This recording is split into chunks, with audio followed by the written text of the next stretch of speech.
Good afternoon, everybody. My name is Zia Ballou, and I'm joined today by Camilla Lamont, Evie Barden, and Nick Grant. Welcome to the second of Landmarks Property in Quarantine seminar series. Today we're going to focus on landlords with insolvent corporate tenants. We're delighted that so many of you have joined our session today. I can see the numbers are still going up joining. I hope you don't mind me starting. Could I begin just with a few housekeeping points? Your microphone should be automatically muted, so you won't need to adjust your local settings. Your videos are automatically turned off, but if you turn it on, could we ask you to turn it off again? We do welcome questions, but we've got an awful lot of ground to cover, so we won't take questions live today. But if you'd like to submit any via the chat function, or if you would like to email any to us at webinars@landmarkchambers.co.uk, then we'll do our very best to come back to you. The webinar is being recorded, and both the recording and the slides will be on our website. If your connection is lost at any point, then please just click the rejoin function on the original link. As far as the format for today goes, as you know, this is down for about half an hour, and we're going to try and stick to that. Camilla and Nick will speak for about 10 minutes each. Evie and I will share the last 10-minute slot. Camilla's going to speak about CVAs, Nick about disclaimer, and Evie and I are going to try and cover some of the options open to a landlord of an insolvent tenant, namely forfeiture, and which obligations might be treated as expenses. I'll hand over to Camilla. Thank you very much, Zia.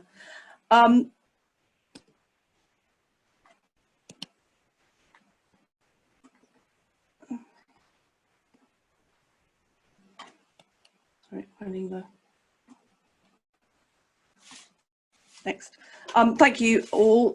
Yesterday, David Holland gave an introduction into, sorry, I'm struggling with the, if I could ask Anna to take control of the screen again and go to the first slide, thank you. And the next slide. Yesterday, David gave an introduction into company voluntary arrangements, and today I shall talk more about the impact on commercial landlords.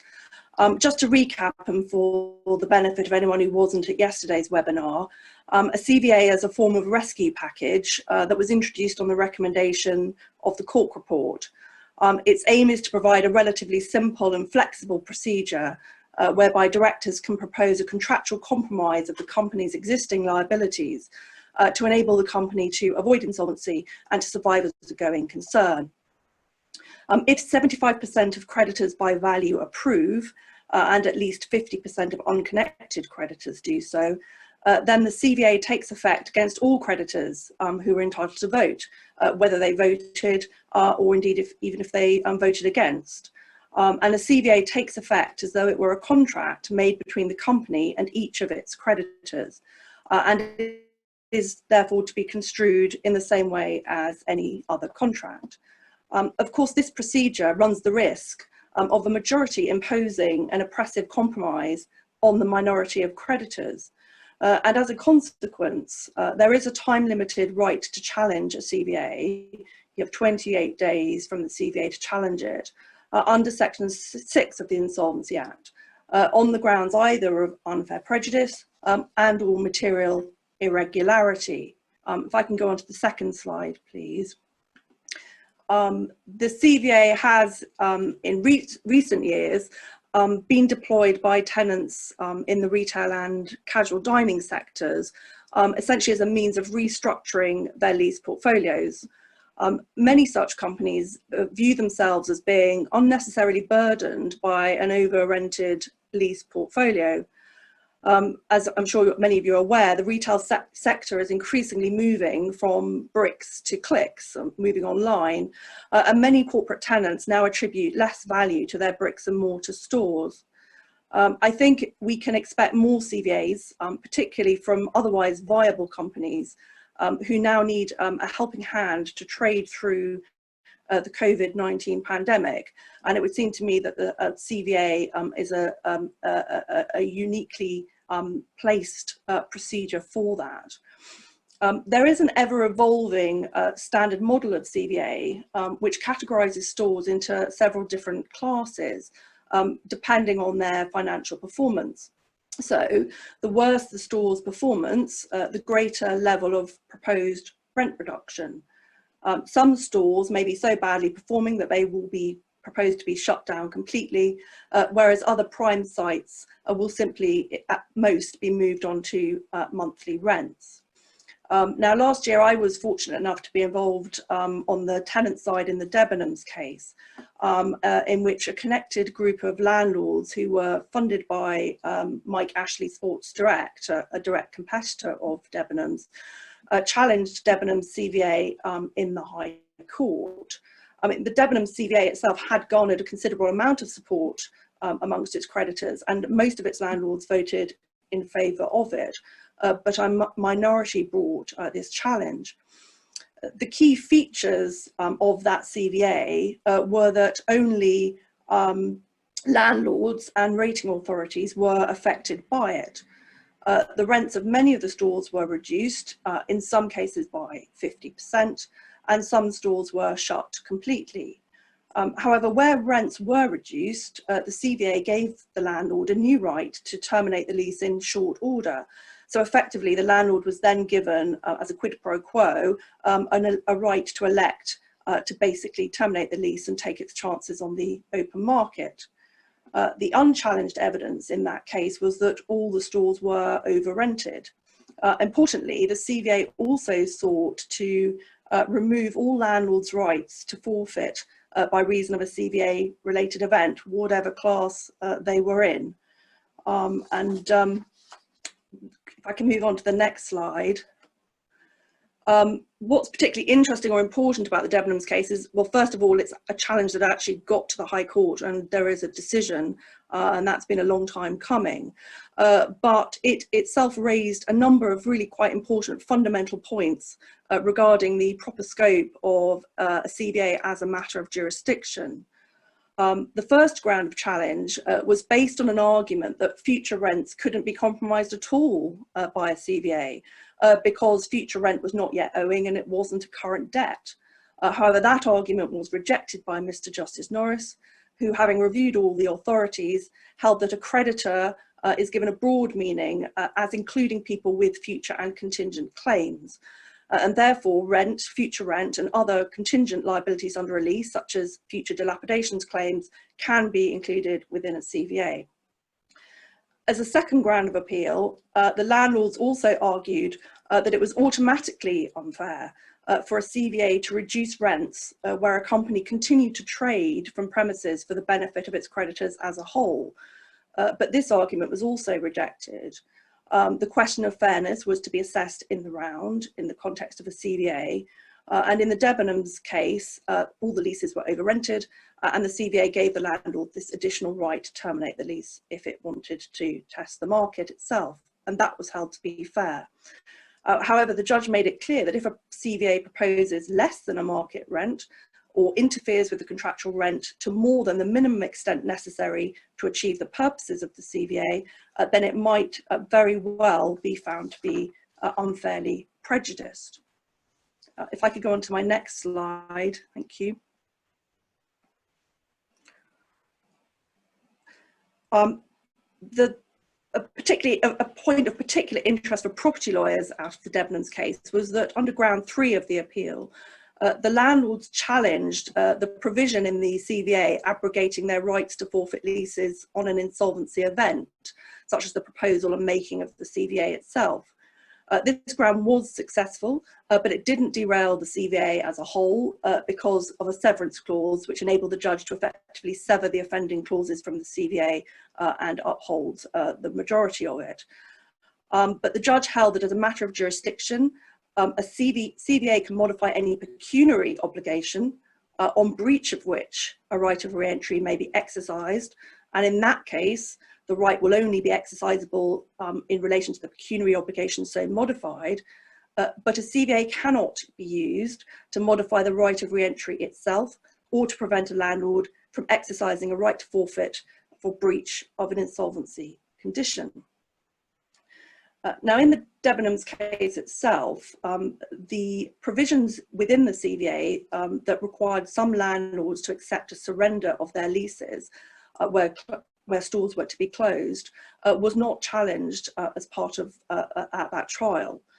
However, in a subsequent case, that of re-instant cash loans, Mr. Justice Zaccaroli has gone a step further in holding that a scheme of arrangement, and the principles are the same for CVAs, cannot force a landlord to accept a surrender of a lease. The judge held that whilst a scheme of arrangement or CVA can effectively compromise the tenant's right to exclusive possession and its liability to pay rent for the whole remainder of the term, essentially by converting the same into a disclaimer type damages claim, it cannot actually require a landlord to accept a surrender of a lease, which of course might have important consequences for the landlord, such as imposing a liability to pay rates, which is obviously an unwelcome burden. The judge held that to allow the CVA to force a surrender on the landlord would go too far because it would alter the nature of the landlord's property right and would impose a fresh obligation on it. So if I can move to my final slide. Thank you. The question now arises, well, how can landlords prevent or challenge CVAs? Well, firstly, they can potentially vote them down. And secondly, if the CVA is passed, they may be able to mount a subsequent challenge under Section 6 of the Insolvency Act. Looking first at the question of voting procedure, a CVA won't pass if more than 25% of creditors by value oppose, which brings into sharp focus the manner in which the landlord's voting rights are calculated. David said yesterday that the chair of the meeting is only required to attribute a value of £1 to landlords' contingent future claims without proof that they're worth more. I think that this is an area which is ripe for potential future challenge. Although many of the retail CVAs do contain detailed assessments of the values of landlords' claims, they often also include a substantial and arbitrary additional discount on those claims, which I think is susceptible to challenge, and I think many people agree with that proposition.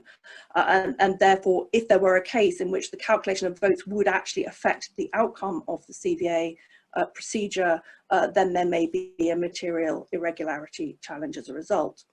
Just finally, as to Section 6 challenges, the question of prejudice is to be assessed in the round, and the courts have used these heuristics, as they call them, of vertical and horizontal comparators.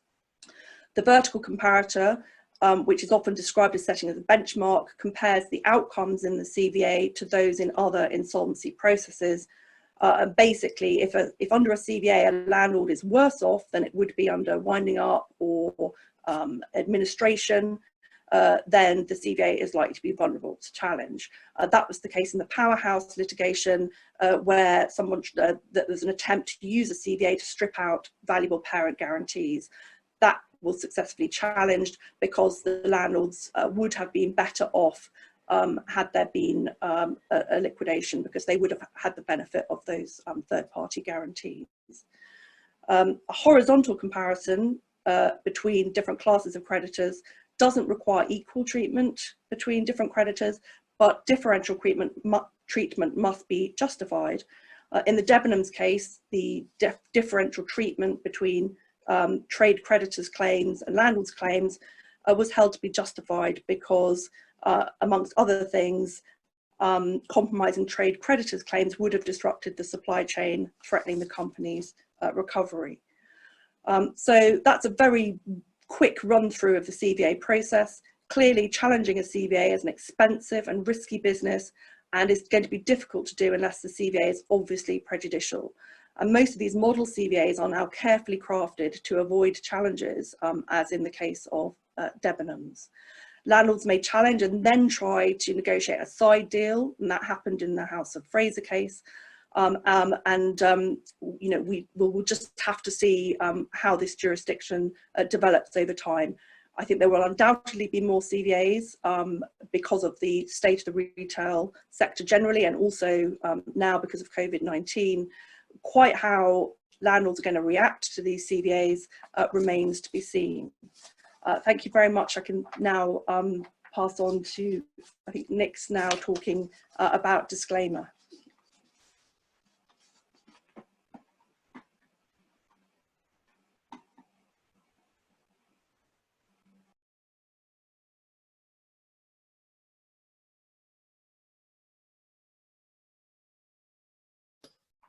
Thank you, Camilla.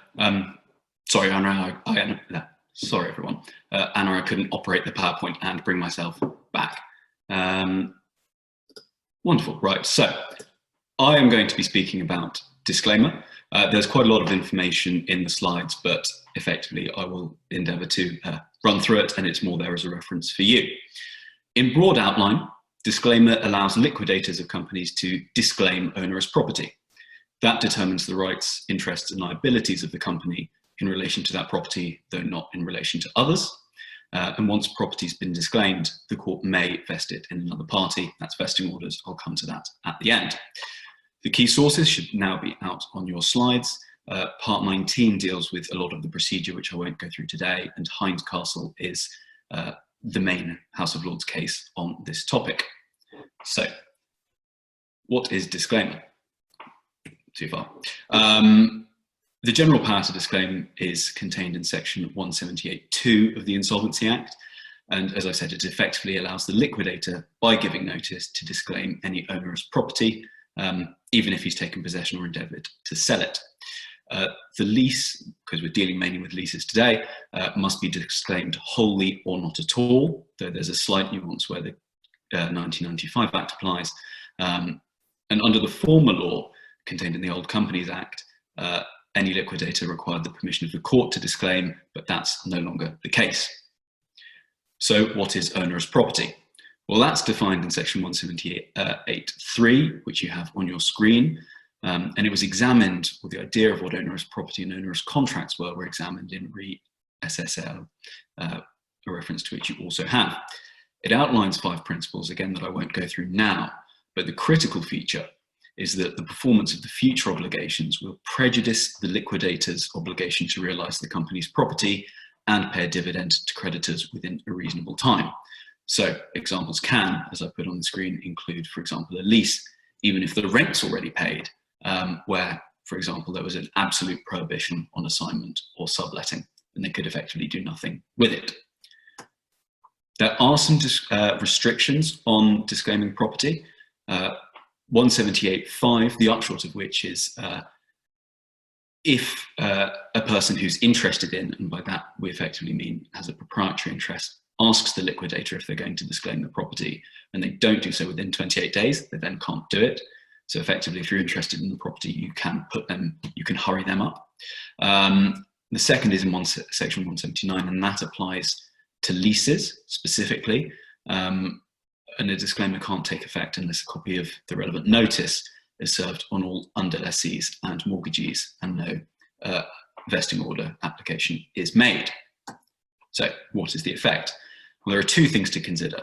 The first is that once property is disclaimed, all of the rights, liabilities and interests of the insolvent company are determined, but not insofar as it affects others in that situation. Now, that obviously is quite complicated things to marry up, but there are 3 situations that are run through in Hinds Castle which are fairly illustrative. When you're only dealing with a landlord and tenant, all of the rights and obligations of the parties in the lease are gone. It effectively is said to accelerate the reversion expectant on the determination. Where others have liabilities, such as guarantors, the landlord and tenants liabilities as to each other go, but the rights and liabilities of the guarantor remain as though the lease had continued and not been determined. So the landlord can still pursue the guarantor. Where others have an interest, like subtenants, it gets really complicated.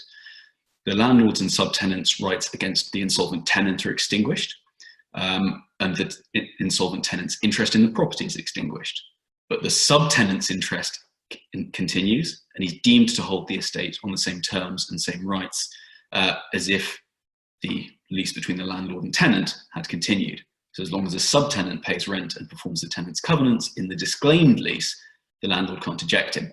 The landlord can distrain or forfeit if he doesn't. The second effect is that, of disclaimer, is that a person suffering loss or damage becomes a creditor and can seek to prove that in the winding up. This is the same exercise as when effectively assessing damages for breach of contract, and how that's calculated is outlined in Christopher Moran Holdings.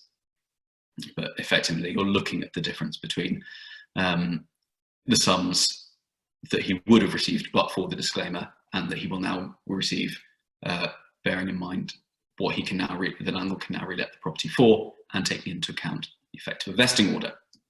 Which brings us to the third point that I want to talk today, which is vesting orders. This is one way to work around the complexities of what happens on disclaimer.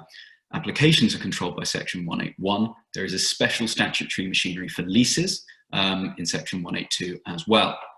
So the person that can apply for a vesting order is outlined in section 181(2).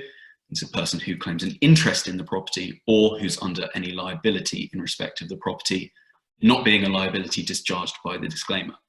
Now, an interest here, is a proprietary interest.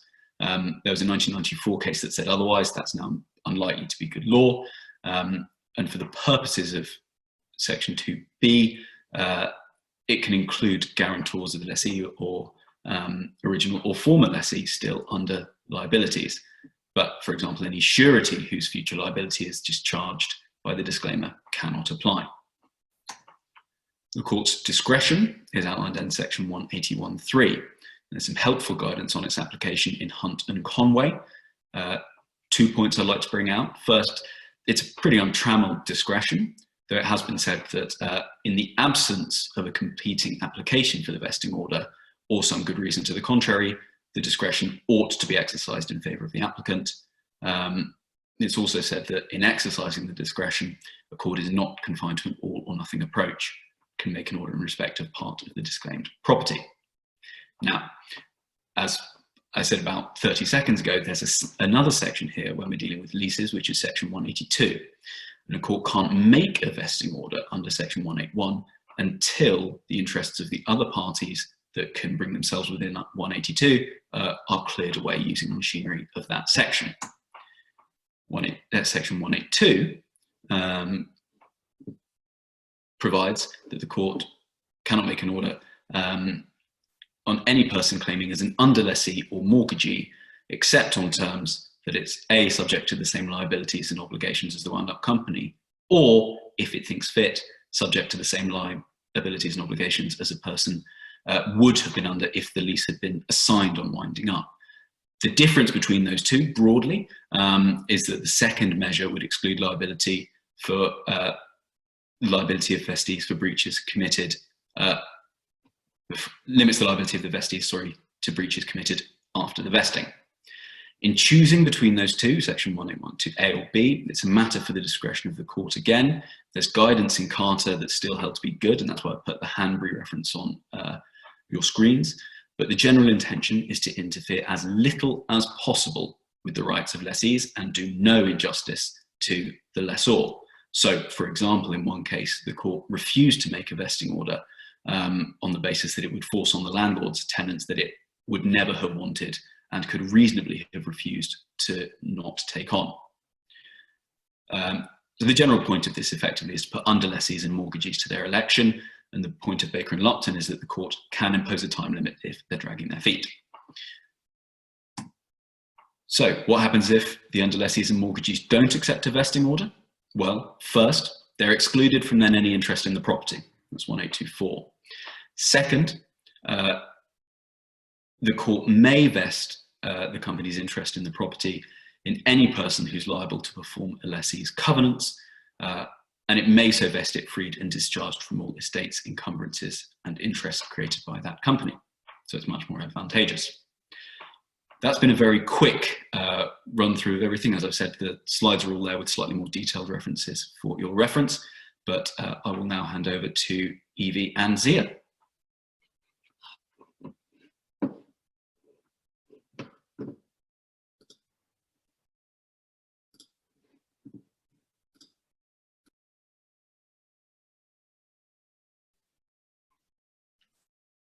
Thank you, Nick. Evie and I are going to cover, as I said, forfeiture and the obligations that can be elevated to expense level. Evie, I wanted to start with forfeiture. And as everyone knows, the Insolvency Act imposes a moratorium on the enforcement of substantive rights, including the right to forfeit a lease when a company goes into administration. But a landlord can get permission from the court to forfeit. Could you just give us a short summary of when the court is going to allow a landlord to do that? Yes, well, you're essentially looking at the test which was set out in Atlantic computer systems, and the first thing that the court is going to be looking at is what is the statutory purpose of the administration in question, and will it be impeded. So the purpose is going to depend on the administration before the court, and that it will range between either rescuing the company as a going concern, achieving a better realisation for the company's creditors than would be likely if the company were first wound up without being in administration, or realising property for the benefit of one or more secured or preferential creditors. If the purpose is going to be impeded, that's not the end of the story though, because it's then open to the court to look at the balancing the different rights of the legitimate interests of the lessor and the other creditors of the company. So the landlord has the burden of satisfying the court that it would be inequitable for it not to be able to exercise its right to forfeit. And the court is going to look at things like whether the landlord is going to get full value for its rights in respect of rent. So things like whether it's going to get paid rent as an expense are going to be really relevant. What the purpose of the administration is pretty central. So in Lazari and Jervis, the company in question had already entered into administration, had already entered into an agreement to assign the lease before the administration happened, and the buyer accepted the risks of not being able to get consent to forfeit. So there was held to be no impeding of the statutory purpose, and permission was given to the landlord to forfeit. But of course, as you're looking at the balancing exercise, things like the value of the lease are really relevant, and how long the administration has been going on and how likely it is that the purpose will be achieved. Thanks, Evie. So first question always, will it impede the purposes of the administration? If it won't, then the landlord will get permission. If it will, then the balancing exercise with the burden on the landlord to satisfy the court that it would be inequitable not to allow it to forfeit. Exactly. And you know, looking at rent as an expense, it's that sort of leads on to something I wanted to ask you about, which is the recent Trocadero case. It's pretty clear from Jervis and Pillar Denton, the case that everyone refers to as Game Station, that rent is payable as an expense in an administration, and that depends on the period of beneficial occupation. So it's payable from day to day, depending on how long the administrators beneficially retain the premises. You were in the Re London Bridge Entertainment Partners case in November last year. How does that change the picture, if it does at all? Well, it doesn't purport to change the expenses principle, which has been established for a very long time, so developed from the Lundy Granite cases and the cases following that. And as people I think all know, that principle, as you've said, is that if the office holder retains the asset for the benefit of the insolvent estate, then it should pay rent as an expense, and that means that the rent is elevated to a higher level of priority. What was decided in game, and it made me smile to hear you say everybody calls it game. The judge got very cross with me for calling it game. She was quite insistent that I should call it Jervis. So there we are. But in game, Kim Lewison decided, in relation to rent only, really, or what were described as periodical payments, he decided how the liability to pay rent as an expense should be apportioned, I suppose, because there was a lot of game playing before game about the date on which the administrators were appointed, and so you had a different result depending on whether they were appointed before or after the relevant quarter date, and that was thought to be unfair. And so Lord Justice Lewison decided basically that you pay as you go, and that none of that was changed by Trocadero. The central issue in Trocadero was how the expenses principle applies to a top-up obligation under a rent deposit deed. And what had happened there was that the landlord had drawn down a certain amount from the rent deposit deed in order to pay rent, and then it required the tenant to top up the rent deposit deed, and the tenant didn't do that, the tenant in administration. There was a little sideshow about forfeiture, but eventually the administrators conceded that the landlord could have permission to forfeit, and the application was amended to deal with this top-up issue, and we had various hearings and various rather complicated points, but both parties agreed that if the rent had remained unpaid, then it would have been payable as an expense, because there was no dispute that the administrators were retaining the lease for the benefit of the insolvent estate. They were trying to assign it to a third party.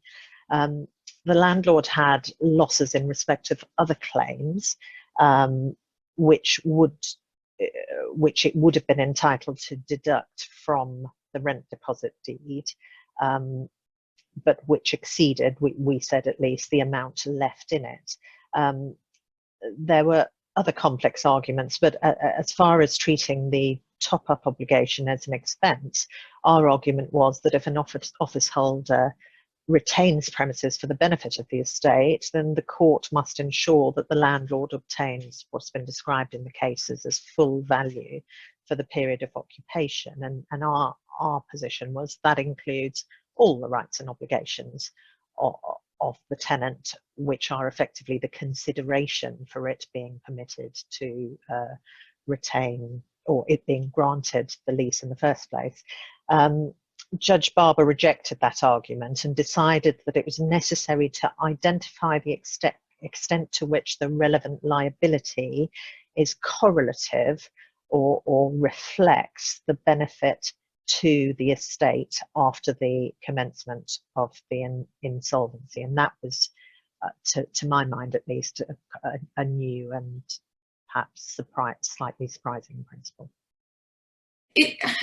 It sounds like there's now an additional requirement from what Judge Barber was saying, because it sounds like you have to demonstrate something other than the fact that the liability accrues during the period of beneficial retention. Is that the case now?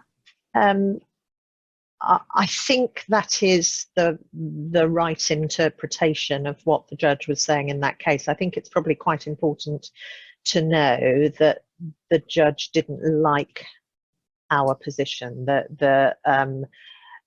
the liabilities that we wanted to draw down from the rent deposit would not have been provable in the insolvency, and so she regarded our requirement for the rent deposit to be topped up as unmeritorious, and I think she thought it would be contrary to the pari passu rule, and so decided against us on this basis. I have to confess that I don't understand the principle that she said applied, or how in practice one can apply that principle. I think it's going to lead to a great deal of uncertainty.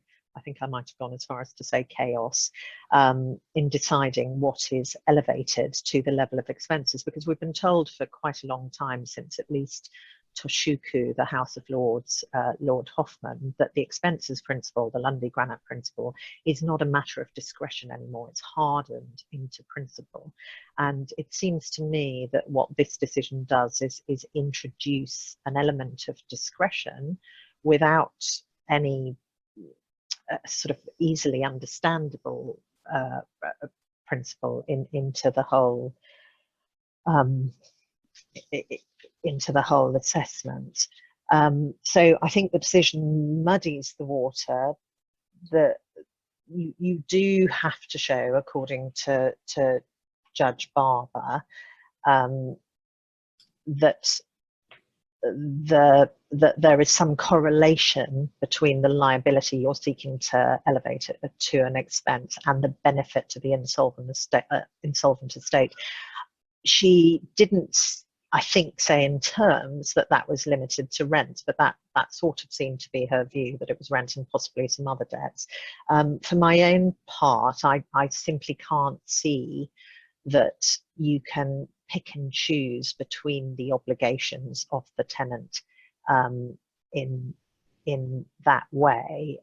Lord Justice Lewison said in Game that you can't have the penny in the bun. In other words, if you have something, you've got to pay for it, and pay for it doesn't mean just the rent. It's perfectly obvious to all property practitioners at least that the other obligations in a lease are part of the consideration, part of the bundle of rights and obligations. So it does look from that case as if there is some sort of an extra requirement. I don't know how it's going to be applied in practice. I think there's a lot of room for argument.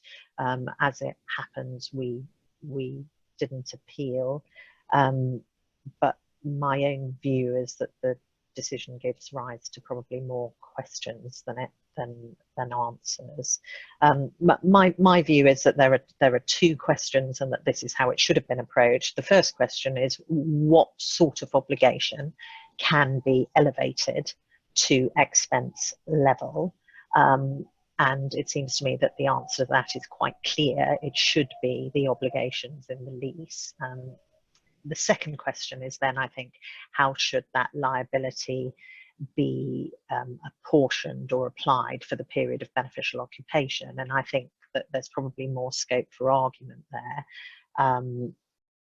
And I'm sure there will be debate about that, but I'm not sure that the formulation that we were given in Trocadero really helps us with that second question. And my own view is the judgment sort of conflates those two issues, which then leads to in my view, wrong and difficult conclusion. Yes, well, it sort of sounds like you're carving up obligations. You can have your periodical rent payments, but you might not get your claim for dilapidations because the administrators just want to assign the lease and they're not actually in occupation. Yes, quite. I mean, there's an old case which you may know, Levy, which dealt with dilapidations in an insolvency context, and in that case, they were entitled to all of the dilapidations, even though there was a relatively short period of beneficial retention. That, I think, probably was another merits-driven decision. But I think that is, and interestingly, in Game, Lord Justice Lewison didn't overturn a Levy. Judge Barber seems to have thought that it was overturned by implication. I think there'll be lots of people listening who probably worked with Lord Justice Lewison. He doesn't normally leave things out by mistake. But I think, again, with things like dilapidations, should the liability itself be treated as an expense? Seems to me, yes. Question then becomes, how do you apportion it? And I think there are potentially difficult questions there, and Levy might be decided differently in the future. Did you have anything you wanted to add to that, Evie? I can see we've overrun our time, and I'm sure people will want to be getting on. But no, I think that was a high level canter through all the things that I wanted to ask you about. Great, thank you. Thank you very much, everyone, for attending. Do please send us any questions that you have, and we'll endeavour to answer those. And if you have any feedback about how we might do things differently or better, again, please do let us know. Thank you.